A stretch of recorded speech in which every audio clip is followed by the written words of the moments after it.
Hi guys, so in a change to the norm for this channel, which to be fair, not much has really gone on in about 3 years, I don't think. There seems to be a lot of video related car blogs on YouTube. A lot of the time the camera seems to be pointing not at a car, so I'm going to be video logging my build basically, rather than any of this sort of PC gaming related business which I used to do. So what we're going to do today is just a few repair bits. The interior on the car is stripped.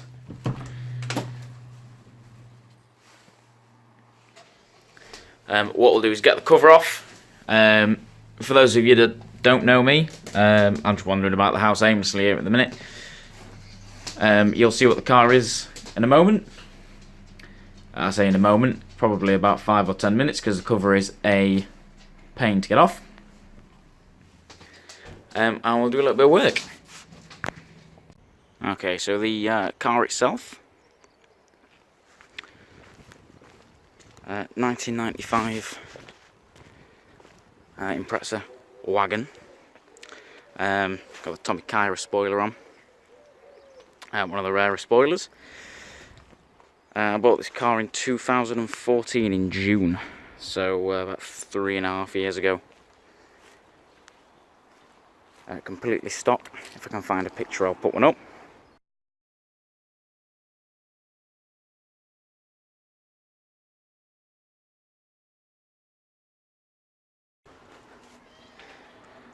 To be honest, it's probably the worst time to be starting a video log of its progress, because it is pretty much finished, bar a little bit of work on the heads and another remap.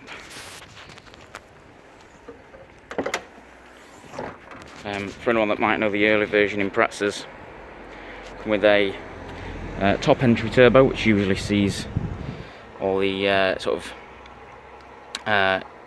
intake, the induction bits sort of sprawling out here, various 90-degree angles, and usually ends up about there. And this has had a front entry turbo conversion. As you can see, it's got a little baby TD04 on. Quite complicated to do with the original version 2 manifold, because this does not usually fit under that. So it's got, now if you'll be able to see, AS Performance 20mm manifold spacers on. The power steering reservoir has been relocated here, rather than usually it's around there. I had to swap to CDF top feed injectors. They're 565s from a Hawkeye, refurbished by Lateral Performance, because the side feed injectors would not fit due to all of this business going on up front. Oh, you can probably see the rails a little bit better there. Parallel fuel lines running through. So yeah, probably not one of the more cost-effective conversions to do. Bearing in mind from version 3 upwards, you could just buy this setup as stock. It's running STI bottom end from a version 8 JDM Spec C. Speaking of, just make sure not to strip over the Black & Decker wire. There's a VF34 underneath all this post. VF34 ready to go on once it's had the version 3 STI heads put on it from Richard Henry. These heads are now sort of 20 years old or so, so I thought if I've upgraded everything else, I may as well upgrade the heads as well. So they've been rebuilt, a bit more aggressive than the standard ones. But yeah, plenty of goodies on here. FPR, forged dump valve, forge header tank, etc. Sort of a little bit of chopped up Miltech exhaust to connect these. Yeah, it's very sort of thrown together, but it works. At the minute, the only issue is that it's used a lot of coolant. Actually, we'll check that now. It seems to have shot all the coolant through the exhaust, which I'm hoping is not a head gasket. I'm hoping is some other issue, considering it's not moved for 6 months. Yeah, that's bone dry, so it's not been started since the other week when I topped it up. So I'm going to guess that there might be a leak somewhere, which will be a video for another day.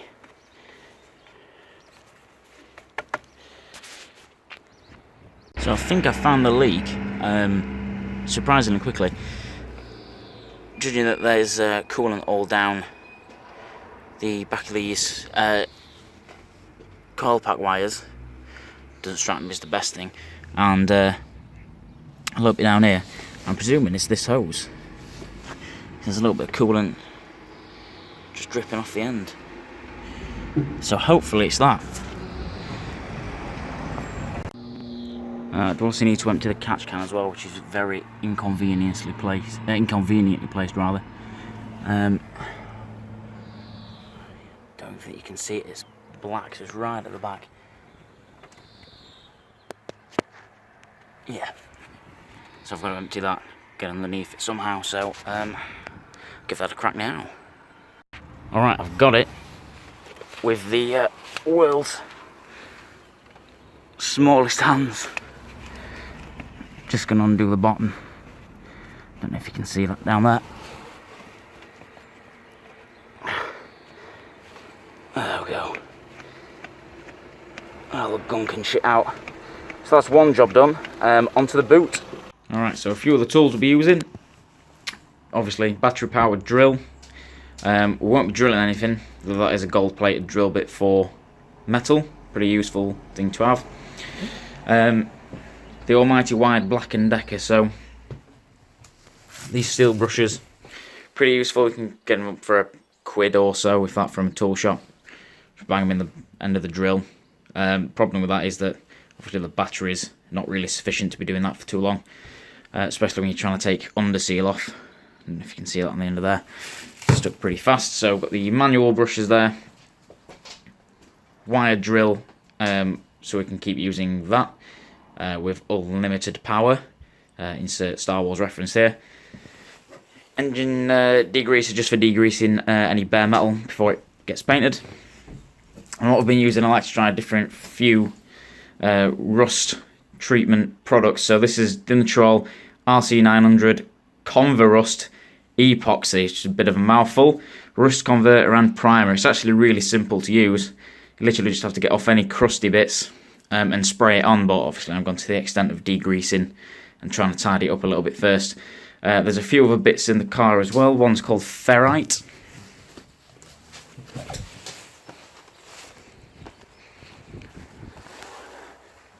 Oh, fertile even, so apparently destroys rust. That's been sat in the shed for about 8 years since I had my original Corsa, and various other tools. So I've got Dremel action, a few Dremel pieces. Obviously Alton sods just to take the remaining interior out. Most of it is pretty stripped.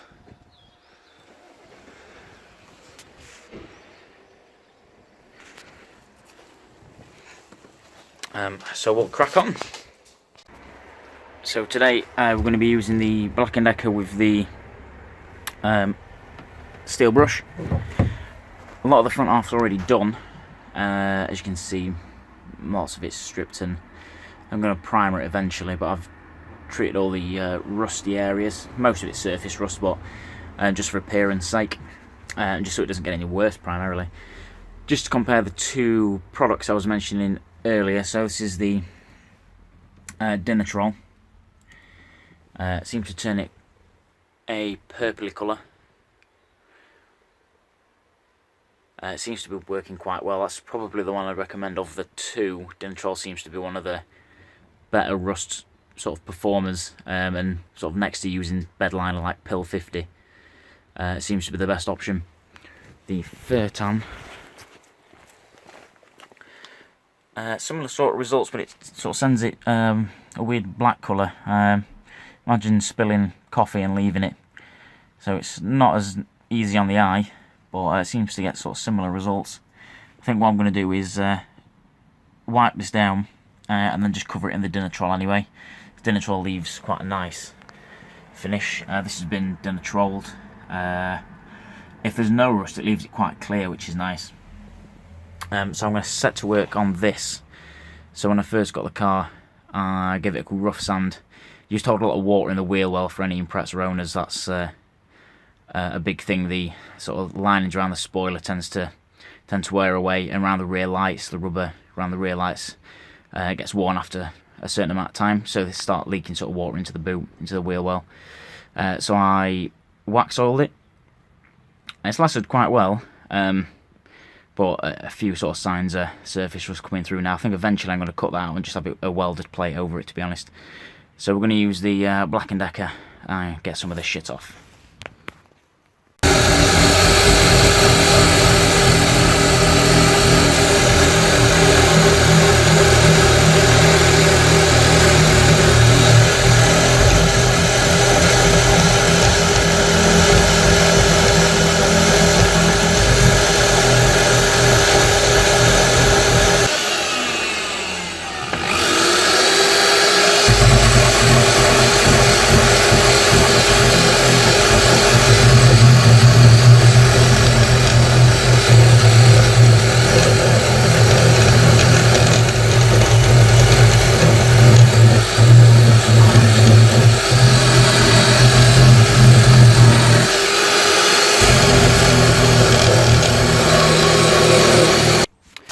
So after not a lot of time at all, to be honest, it's looking a lot better. I've got all of the wax oil off. Problem at the minute is we're now to a level where it's just spreading like a thin layer around. So I'm going to get the manual brushes on the go because they're clean. Just going to give it a quick hoover first though, because there's little crumbly bits of wax oil residue everywhere. So I'm going to introduce you to my next tool. It's called a hoover. This is the first hoover I bought for this house 4 years ago.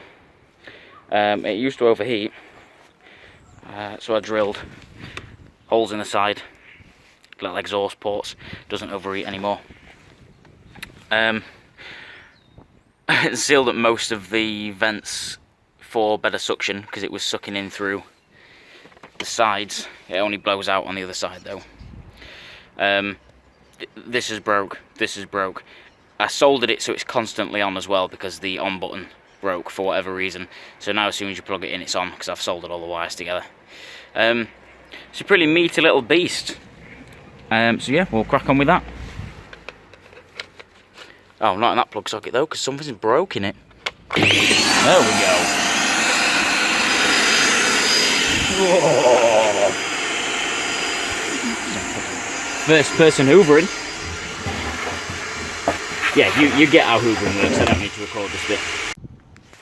Right, so as you can see, after a bit of a hoover, it's not looking bad at all. I'm leaving this as is because it's got that sort of floor line. I had no idea what it is, to be perfectly honest with you. This sort of almost rubberized, it's a really hard sort of liner down. I don't really want to damage that, so I'm going to leave that as is. I've tried to get as much under as possible. I'm going to treat that in a moment.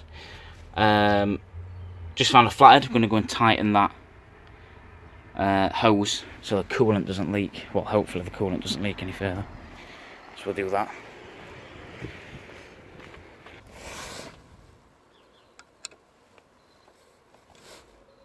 This is tiny.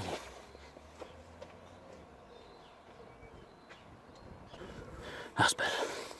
I mean, it's tiny in a different manner, but it's thicker at least. Oh no, I think that is as tight as it's going to get, to be honest. Let's loosen off the clamp and see if we can move it any further up. It just needs to last till it gets to the garage, to be honest.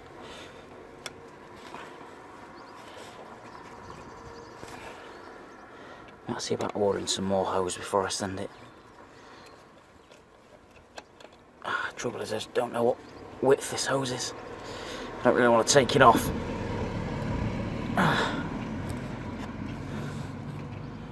Alright. I might do a bit of a job.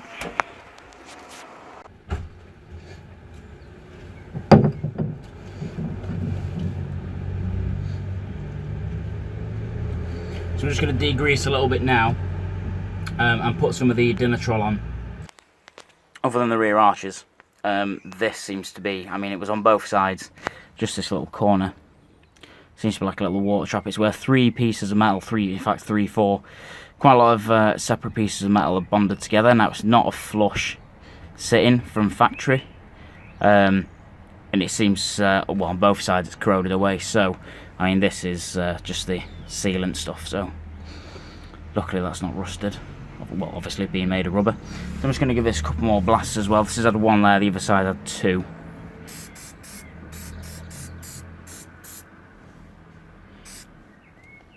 I mean, it's quite a structural part of the car, to be honest. Well, I mean, it seems to be.